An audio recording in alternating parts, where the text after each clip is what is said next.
बहुत समय पहले पहाड़ों के बीच बसा एक छोटा सा गांव गुलपुर था। उसी गांव में नईम और उसकी पत्नी हफ्सा रहते थे।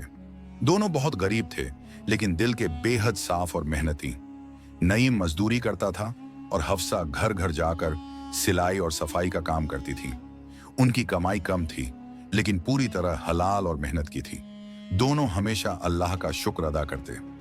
एक दिन की घटना, एक दिन हफ्सा को एक अमीर औरत के घर सफाई के लिए बुलाया गया।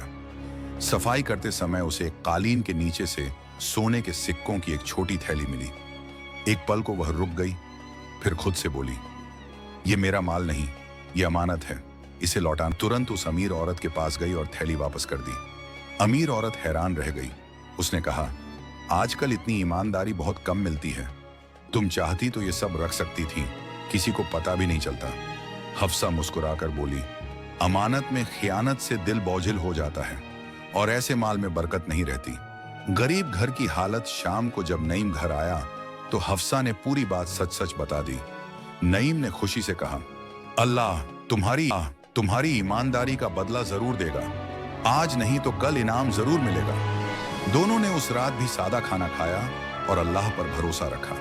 अल्लाह का करम, 2 दिन बाद वही अमीर औरत उनके घर आई। उसने कहा, तुम दोनों की ईमानदारी ने मेरा दिल जीत लिया है। मैं चाहती हूं कि नईम को मेरी दुकान पर पक्का काम दिया जाए, अच्छी तनख्वाह के साथ। नईम और हफ्सा की आंखों में खुशी के आंसू आ गए। धीरे उनका घर ठीक होने लगा, रोजगार बढ़ने लगा और रोजी में बरकत आती गई।